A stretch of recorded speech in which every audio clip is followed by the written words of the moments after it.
안녕하십니까. 오랜만에 맥 선생이 재활 운동 영상으로 찾아뵙겠습니다. 자, 오늘 여러분들께 드릴 말씀은 위 도구들, 이제는 많이 보편화됐죠. 한 번쯤은 집에서 사용을 해보셨을 것 같기도 하고, 그래서 저런 폼롤러 같은 도구들 어떤 효과가 있는지 여러분들께 말씀드리려고 하는데요. 여러분들이 생각한 것보다 너무나도 위 도구들은 효과가 좋습니다. 여러분들이 병원에서 받는 물리치료나 도수치료 혹은 추나요법 같은 것보다도 저런 도구들을 잘 사용한다면 훨씬 더 효과가 좋아요. 잘 사용했을 때 말이죠. 그렇기 때문에 여러분들이 집에만 썩혀놓은 폼롤러 얼만큼 중요한 건지 여러분들께 확실하게 알려드리고요. 제가 12년 동안 통증이 있는 회원님들을 정말 많이 만나보지 않았겠습니까? 그 회원님들을 지도하면서 좋아지는 케이스는 저 소도구들 때문이다 라고 해도 과언이 아닐 정도이기 때문에 여러분들께 이 영상을 만들어서 제공해 드리게 되었습니다. 오늘 이 영상을 끝까지 보신다면 여러분들의 병원비는 점차 줄어들게 될 것입니다. 아니면 병원을 아예 안 가게 될 수도 있겠죠.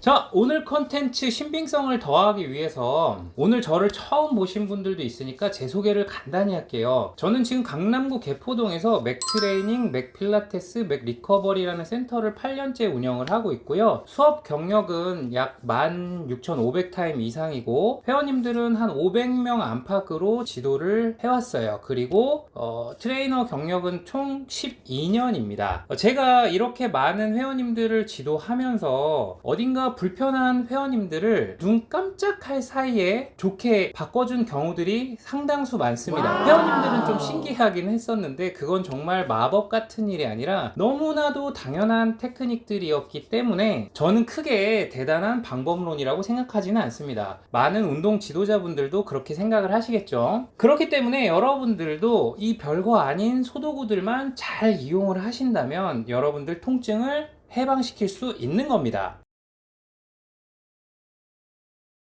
자, 간단한 사례를 제가 리뷰를 통해서 한번 설명을 드리겠습니다. 저에게 수업 받으셨던 회원님들 첫 번째 리뷰, 수업 도중에 오늘따라 왼쪽 무릎에 기포가 찬 것처럼 아팠대요. 그런데 다른 센터들에서 운동할 때는 아픈 곳을 그냥 피해서 운동시켰는데 저는 통증 부위를 확인해서 막 마사지를 해주셨는데 무릎이 아프지 않아 신기했다. 그리고 평소보다 운동이 더 잘 됐다고 남겨주셨어요. 자, 그리고 두 번째 리뷰, 척추 블리층 앓고 계신 분인데 스트레칭과 마사지를 해주셨고 아침에 개운하게 일어날 수 있었고 통증이 줄어들었고 그리고 일상생활 하는데 이제 통증 거의 없고 지금은 웨이트 트레이닝을 계속 지속적으로 하고 있다. 자, 여기서 마사지를 해준다 라는 거는 제가 수동적으로 패시브 스킬로 직접적으로 팔꿈치나 엄지손가락 그리고 손날로 이렇게 마사지를 해드린 건데요. 폼롤러 마사지나 요가링, 젠링 혹은 마사지볼 다 똑같은 방법론입니다. 자, 그리고 세 번째 리뷰, 근육이 찝히는 느낌을 받았는데 폼롤러를 이용해서 근육 푸는 법을 알려주셨다. 바로 좋아져서 운동을 실시할 수 있었다. 정말 바로 좋아집니다. 바로 좋아져요. 자, 그리고 네 번째 리뷰, 허리 디스크가 있습니다. 맥 선생님은 어디가 아픈지 원인을 확인하고 마사지와 스트레칭으로 몸을 먼저 풀어주셨고 몸에 무리 가지 않는 게 이제 느껴졌고 차츰 좋아졌다고 얘기를 했습니다. 그리고 다섯 번째 리뷰, 허리 삐끗하고 손목까지 말썽을 부렸고 한의원 정형외과 치료도 다녀봤지만 효과가 없어서 맥트레이닝에 등록했다. 자, 개포동에선 저희 센터가 좀 유명합니다. 근력 강화 중점으로 시작한 지 7개월 만에 고질병들이 좋아졌다. 이분은 이제 중년 좀 이상 노년으로 넘어가시는 회원님이시고요. 그리고 운동 전에 마사지 테크닉을 제가 항상 해드렸어요. 여기 지금 허리 근력 강화 중점으로 했다고 하셨는데 마사지 테크닉을 다 한 이후에 허리 근력 강화를 중점으로 한 겁니다. 병원 다니는 것보다 더 좋다고 얘기하셨죠.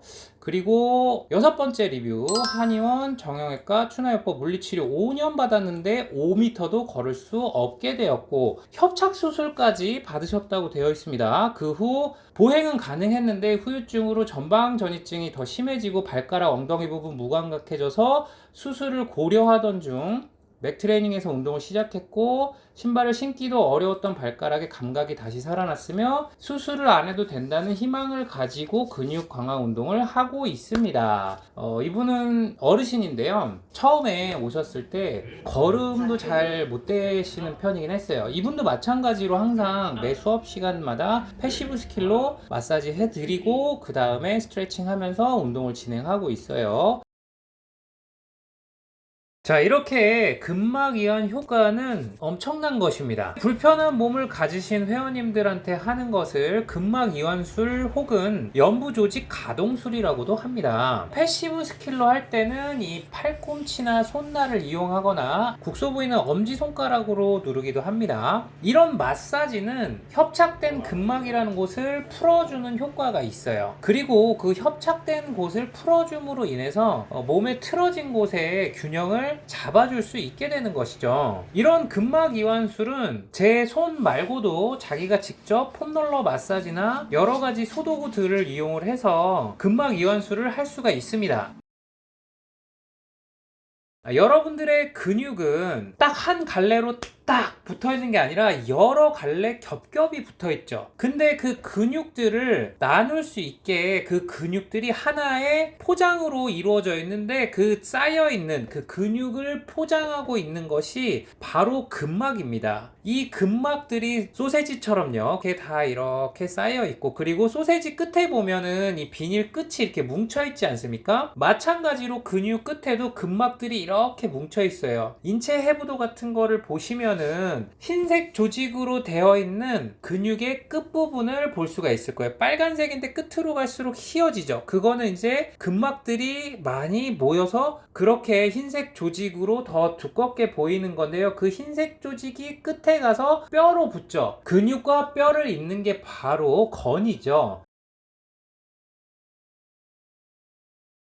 여러분들이 여기서 알아야 될 가장 중요한 것은 근막으로 쌓여있는 이 근육들이 겹겹이 층층이 쌓여 있다는 거예요. 우리가 이렇게 팔꿈치 관절이나 여러 가지 관절을 이렇게 접었을 때 이 근육 다발들이 이렇게 서로 유기적으로 움직여져야 돼요. 근데 근막이 협착돼서 서로 떡져가지고 이렇게 딱 붙어 있다고 해봅시다. 그러면 팔꿈치를 이렇게 접으면 여기 아래에 있는 근육들이 쫙 서로 움직이면서 늘어나줘야 되는데 꽉 잡고 있으니까 근육들이 제대로 못 움직이겠죠. 그럼 어디가 많이 움직일까요? 이 팔꿈치 뼈와 뼈 사이 붙어있는 인대들이 더 많이 움직여야 되겠고 아니면 근육과 뼈를 잇는 건들이 많이 움직여지겠죠. 그만큼 팔꿈치에 인대나 건들이 더 많이 손상이 되는 거예요. 과사용으로 인해서 말이죠. 우리가 이 근막들을 풀어준다라고 하면 이 근육들이 유기적으로 잘 움직여서 흐름을 만들어 내겠죠. 그러면 이 관절들이 아프지 않을 수 있게 본질적으로 해결을 시키는 거예요. 우리가 팔꿈치가 끝까지 접어지지 않거나 어깨가 끝까지 들어지지 않거나 팔이 이렇게 돌아가지 않는 것들은 몸 어딘가의 근육들의 근막이 협착되어 있을 가능성이 많은 거예요. 그리고 여러분들이 이렇게 움직일 때 막 찝히는 느낌이라든지 어디 불편감 때문에 움직여지지 않는 것들 다 근막 이완 테크닉으로 몸을 풀어주다 보면 여러분들의 가동 범위가 점차 좋아지는 것을 확인할 수가 있어요.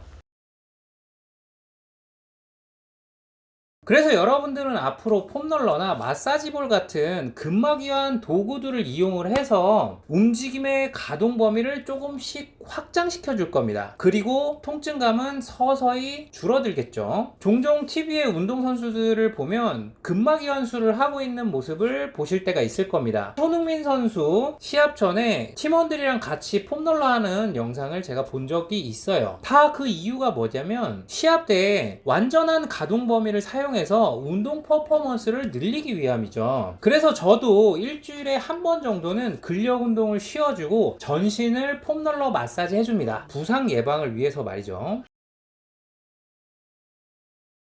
이뿐만이 아니라 근막 이완을 시킨다는 것은 훨씬 더 몸에 긍정적인 효과를 만들어낼 수가 있습니다. 여러분들 혹시 손발이 저림 증상이 있습니까? 아니면 만성 피로에 시달리고 있지는 않습니까? 근막과 근막이 붙어 있는 곳 이 사이에 근막만 존재하는 게 아닙니다. 많은 혈관 다발과 신경 다발도 지나가는데요. 이 근막이 협착돼서 이곳을 눌러버리면 어떻게 되겠습니까? 혈관이 눌리면 당연히 손과 발이 저림 증상이 오겠죠. 그리고 혈관이 눌리면 어떻게 되겠습니까? 혈행 장애가 오면서 여러분들은 쉽게 피로해질 수가 있는 겁니다. 그리고 두통이나 어지럼증도 당연히 찾아오겠죠.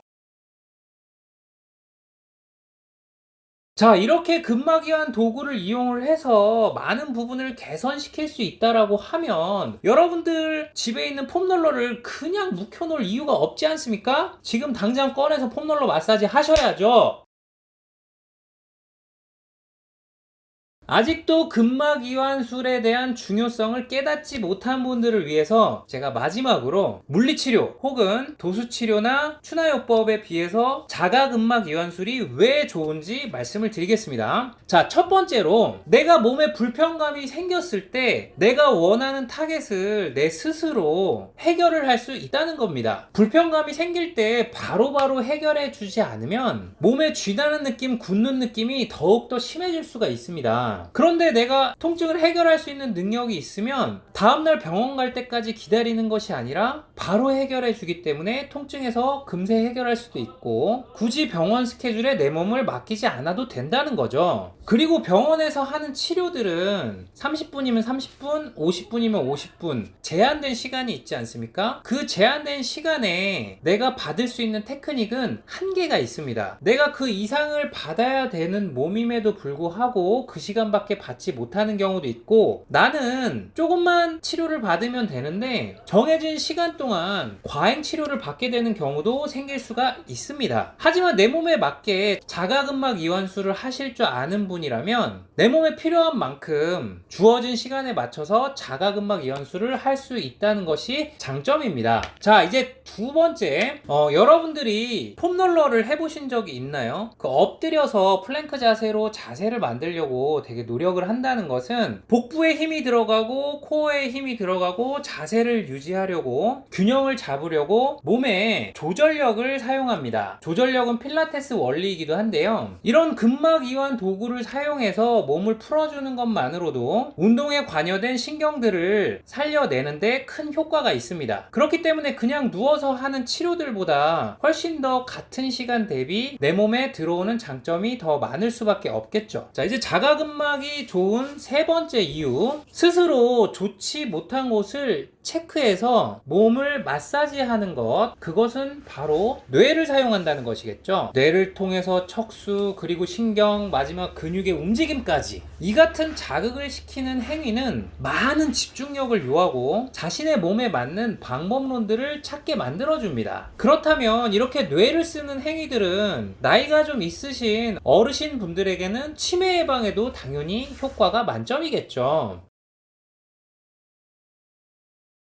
그러면 스스로 하는 자가근막 이완법에 대해서는 부작용이 없느냐? 그건 아닙니다. 당연히 단점은 있습니다. 잘 모르고 내가 과하게 풀면 안 되는 부분을 과하게 풀어서 너무 힘이 빠지게끔 만든다든지, 그리고 폼롤러 할 힘이 없거나 인지 능력이 떨어져서 시도조차 잘 못하시는 분들, 그리고 의욕이 부족하신 분들은 당연히 누워서 치료부터 시작해서 어느 정도 몸이 개선되고 단계를 밟아서 그 다음에 폼롤러 마사지라든지 여러 가지 자가근막 이완법을 사용해서 운동을 해보시는 것이 좋겠죠.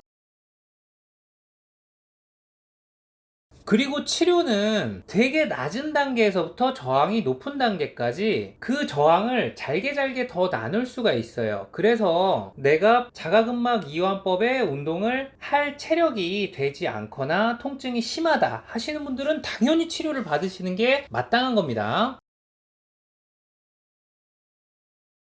자, 이제 이런 자가근막 이완법을 처음 처음 도전하시는 분들에게 당부해 드리고 싶은 말씀이 있습니다. 우선 폼롤러 위에 올라가면 아픈 것을 느낄 수가 있습니다. 하지만 여러분들 폼롤러 위에 올라가 계셔야 됩니다. 그리고 그 몸의 닿은 부분이 안 아플 때까지, 그 통증감이 떨어질 때까지 틈틈이 마사지를 하시라는 겁니다. 내 몸을 롤링 시키기에 너무 아프시면 그냥 대고만 있으셔도 상관없어요. 그리고 통증감이 어느 정도 떨어지면 롤링을 하고 관절도 움직여보고 하는 겁니다. 오늘 이 영상을 통해서 여러분들이 근막이완의 중요성을 깨달으셨길 바랍니다. 오늘 영상을 통해서 여러분들이 중요성을 깨달았다면 도대체 이 근막이완법은 어떤 방식으로 해야지만 효과가 클까? 방법론은 과연 어떻게 존재할 것인가? 궁금하다면 다음 편을 또 기대해 주시기 바랍니다. 오늘 이 영상이 여러분들께 도움이 되셨다면 구독과 좋아요, 알림 설정 부탁드리고요. 앞으로 이 맥 선생과 같이 건강을 위해 열심히 운동합시다.